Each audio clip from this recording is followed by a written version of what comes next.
Assalamualaikum warahmatullahi wabarakatuh. Pada pertemuan kali ini, kita akan membahas PPh pasal 26.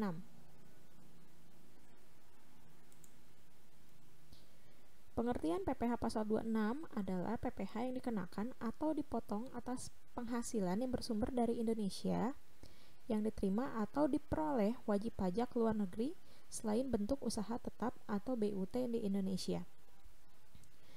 PPh pasal 26 ini sebetulnya adalah kebalikan dari PPh pasal 21. Kalau PPh pasal 21 yang diterima atau diperoleh wajib pajak dalam negeri, kalau PPh pasal 26 adalah yang diterima atau diperoleh wajib pajak luar negeri. Subjek pajak luar negeri seperti apa? Orang pribadi dan perusahaan. Seorang individu yang tidak bertempat tinggal di Indonesia. Individu yang tinggal di Indonesia tidak lebih dari 183 hari dalam setahun atau 12 bulan. Dan perusahaan yang tidak didirikan atau berada di Indonesia yang mengoperasikan usahanya melalui bentuk usaha tetap di Indonesia. Lalu, seorang individu yang tidak bertempat tinggal di Indonesia. Individu yang tinggal di Indonesia tidak lebih dari 183 hari dalam setahun atau 12 bulan, dan perusahaan yang tidak didirikan atau berada di Indonesia yang dapat menerima atau memperoleh penghasilan dari Indonesia tidak melalui menjalankan usaha melalui suatu bentuk usaha tetap di Indonesia. Jadi kalau misalkan lebih dari 183 hari bertempat tinggal di Indonesia berarti masuk ke subjek pajak dalam negeri meskipun dia adalah WNA. Jadi ini tidak lepas dari WNA atau WNI, tapi berdasarkan dari tempat tinggal di mana yang lebih dari 183 hari atau tidak lebih dari 183 hari dalam setahun. Adapun tarif PPh pasal 26 yaitu 20%. Namun jika mengikuti tax treaty atau perjanjian penghindaran pajak berganda P3B, maka tarif dapat berubah. Jadi tarif umumnya adalah 20%. Tapi kalau misalkan ada tax treaty atau perjanjian penghindaran pajak berganda, maka tarifnya tidak 20%. Lalu apa sih tax treaty itu? Tax treaty adalah perjanjian perpajakan antara dua negara mengenai hak-hak pemajakan masing-masing negara yang dibuat dalam rangka meminimalisir pemajakan berganda dan upaya penghindaran pajak. Prinsipnya, tax treaty ditujukan untuk menentukan alokasi hak pemajakan yang timbul dari suatu transaksi yang terjadi di antara negara sumber negara atau negara domisili. Maksudnya adalah kenapa sih harus ada tax treaty? Karena untuk menghindari pajak berganda, misalnya ada warga Singapura lalu memperoleh penghasilan di Indonesia. Nah, di sini Singapura pasti akan menagih hak pemajakannya.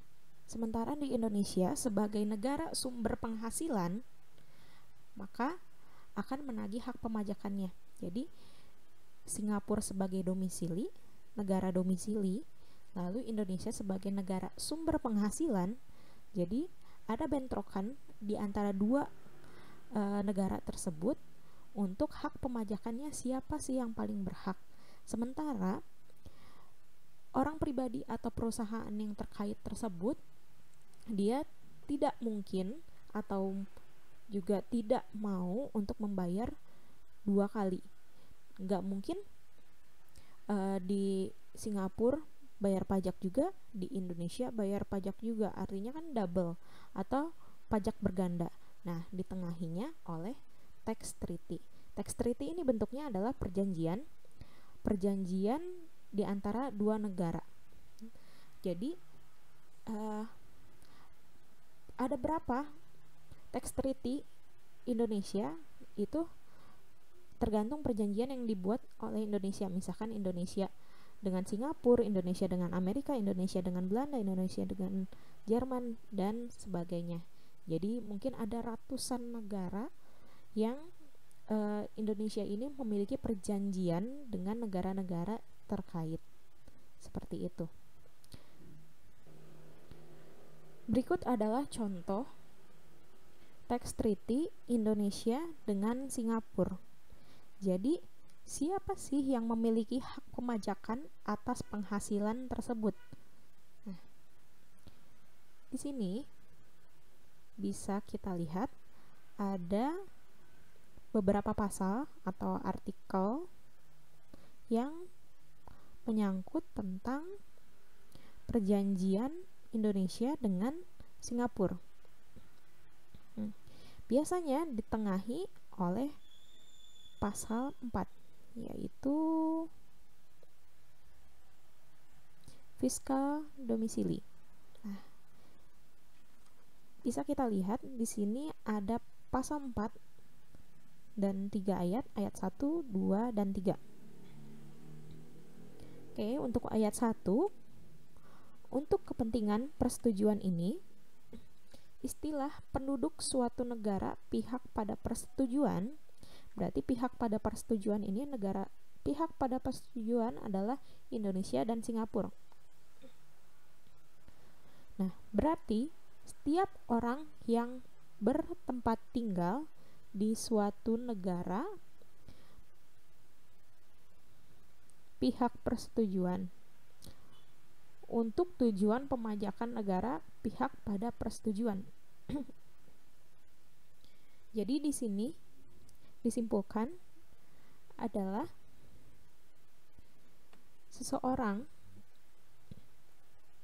yang bertempat tinggal di negara persetujuan atau any person who is resident in a contracting state. Jadi kalau orang tersebut bertempat tinggal, misalnya bertempat tinggal di Singapura, berarti hak pemajakannya adalah Singapura. Sementara Indonesia tidak memiliki hak pemajakan. Tapi kalau misalnya orang itu bertempat tinggal di Indonesia, meskipun dia adalah warga negara Singapura, maka hak pemajakannya adalah di Indonesia, yaitu PPh pasal 26 tersebut sebesar 20%. Tapi bagaimana kalau misalkan tidak termasuk atau di luar dari ketentuan ayat 1? Bisa dilihat di A pasal 4 ayat 2 poin A,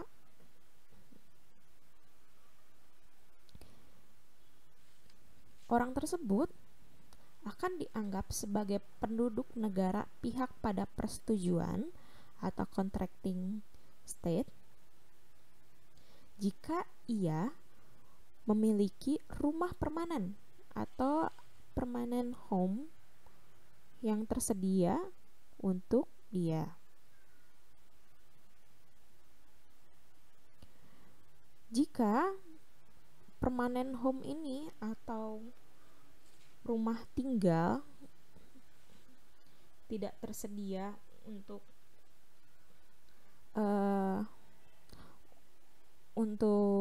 dia, jadi si permanent home ini atau tempat tinggal akan masuk ke poin B. Jadi kalau misalkan dia nggak punya rumah atau rumah permanen, maksudnya rumah permanen itu dalam artian adalah rumah miliknya sendiri, bukan rumah sewa, maka dia akan masuk ke pasal 4 ayat 2 poin B, di mana jika negara pihak pada persetujuan di mana ia memiliki pusat kepentingan vitalnya tidak dapat ditentukan, atau jika ia tidak mempunyai rumah permanen yang tersedia baginya di salah satu negara pada persetujuan tersebut, maka ia dianggap sebagai penduduk negara pada persetujuan di mana ia memiliki kebiasaan tinggal. habitual. Jadi maksudnya kalau misalnya dia nggak punya rumah di Singapura ataupun di Indonesia, jadi kita akan melihat di mana kebiasaan dia tinggal, atau lebih banyak di mana antara di Singapura atau di Indonesia. Kalau misalkan nggak kelihatan lagi nggak punya rumah tinggal dan nggak bisa lihat di mana kebiasaan dia tinggal di Singapura atau Indonesia, misalnya hari ini di Indonesia besok di Singapura, bisa aja kan karena dekat. Nah ini bisa masuk ke pasal 4 ayat 2 poin C. Nah, katanya jika ia memiliki kebiasaan tinggal di kedua negara pihak pada persetujuan atau tidak salah satu dari keduanya, maka pihak yang berwenang dari negara pihak pada persetujuan akan menyelesaikan pertanyaan ini dengan kesepakatan bersama atau mutual agreement gitu. Jadi kalau misalkan udah nggak bisa lagi dilihat rumahnya di mana, kebiasaan tinggalnya di mana, atau tidak di keduanya, jadi ini akan ditengahi oleh kedua belah pihak tersebut. Jadi seperti musyawarah seperti itu. Kita lanjut lagi ke pemotong PPh pasal 26. Siapa aja pemotong PPh pasal 26? Badan pemerintah, subjek pajak dalam negeri, penyelenggara kegiatan, badan usaha tetap atau BUT, perwakilan perusahaan luar negeri lainnya selain BUT di Indonesia. Lalu adapun objek PPh pasal 26, yang pertama 20% atau final dari jumlah penghasilan bruto yang diterima atau diperoleh wajib pajak luar negeri berupa dividen, bunga termasuk premium, diskonto atau imbalan sehubungan dengan jaminan pengembalian utang, royalti, sewa, penghasilan lain yang sehubungan dengan harta, imbalan sehubungan dengan jasa, hadiah, pensiun, premi swab, dan keuntungan karena pembebasan utang. Selanjutnya 20% dari perkiraan penghasilan neto berupa penghasilan dari penjualan harta di Indonesia, premi asuransi. Lalu yang ketiga, 20% dari perkiraan penghasilan neto atas penjualan atau pengalihan saham perusahaan. Nah, di sini ada final, dan final. Maksudnya final ini adalah dia hanya dikenakan pajaknya sekali pada saat penghasilan tersebut diperoleh. Jadi setelah selesai pemajakannya ya udah selesai. Tidak dibawa ke pengurangan SPT ataupun tidak dibawa ke pengurangan PPh lainnya. Kenapa tidak dibawa ke pengurangan SPT? Maksudnya sebagai kredit pajaknya, karena ini kan wajib pajak luar negeri. Kalau wajib pajak luar negeri tidak melaporkan SPT atau surat pemberitahuan tahunan orang pribadi maupun badan gitu.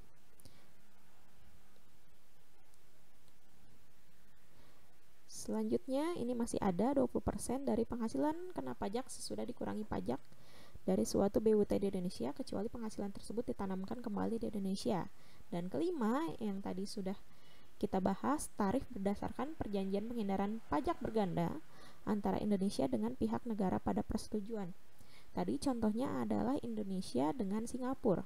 Misalkan apabila kita sudah masuk pasal 4 ayat 2 yang C, yang musyawarah bersama Indonesia dengan Singapura, berarti tidak harus kena pajak 20% gitu, tapi sesuai dengan musyawarah tersebut. Kalau misalkan hak pemajakannya di Indonesia, tapi karena permusyawarahan tersebut di antara dua negara misalkan 10%, ya udah tarifnya 10%. Jadi tidak harus 20%. Kalau misalkan ada perjanjian penghindaran pajak berganda atau tax treaty. Lalu adapun pengecualian PPh pasal 26 BUT dikecualikan dari pemotongan PPh pasal 26 apabila penghasilan kena pajak sesudah dikurangi pajak penghasilan dari BUT ditanamkan kembali di Indonesia. Maksudnya BUT ini adalah badan usaha tetap, yaitu badan yang tidak didirikan di Indonesia namun beroperasi di Indonesia.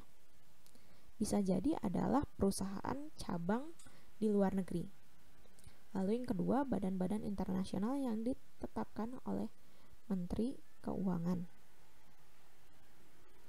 Lalu di sini ada contoh perhitungan PPh pasal 26. Misalnya, Mr. Lee menerima honorarium sebesar 2.000 US dollar dari PT Mie Enak. Honorarium tersebut diperoleh sehubungan dengan jasa konsultasi yang telah diberikannya. Kurs Menteri Keuangan pada saat pemotongan adalah 14.000 untuk 1 US dollar. Nah, cara pengerjaannya adalah 2.000 US dollar ini dikali dengan kurs Menteri Keuangan. Sebagai catatan, untuk pada saat pemotongan pajak akan menggunakan kurs Menteri Keuangan. Di sini kan ada banyak kurs Bank Indonesia, kurs BCA, kurs Mandiri, dan lain sebagainya, kurs bank yang lainnya gitu. Tapi kalau misalkan untuk pajak akan mengacu pada kurs Menteri Keuangan. Jadi kenapa harus kurs Menteri Keuangan? Karena kurs Menteri Keuangan tersebut adalah yang ditetapkan untuk pajak sehingga tidak terjadi banyak perbedaan pada saat pencatatan pajak. Karena si kurs Menteri Keuangan ini berubah seminggu sekali atau 7 hari sekali. Berbeda halnya dengan kurs Bank Indonesia, kurs Bank BCA, kurs Bank Mandiri, atau kurs bank yang lainnya. Karena mereka, kurs bank tersebut, dia berubah per menit sekali atau mungkin per detik sekali.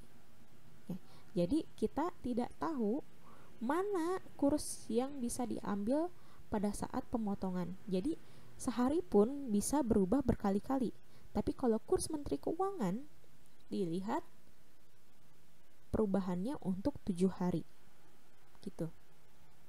Jadi kalau misalkan kita lupa kursnya berapa ya, tapi kursnya tersebut bisa dilihat dari range harinya atau range tanggalnya si kurs Menteri Keuangan tersebut, sehingga pada saat pemotongan pajak itu sama semua. Nah, di sini cara menghitungnya adalah 2.000 USD dikali kursnya 14.000, 28 juta dikali tarifnya 20%, hasilnya 5.600.000. Demikian penjelasan PPh pasal 26. Terima kasih.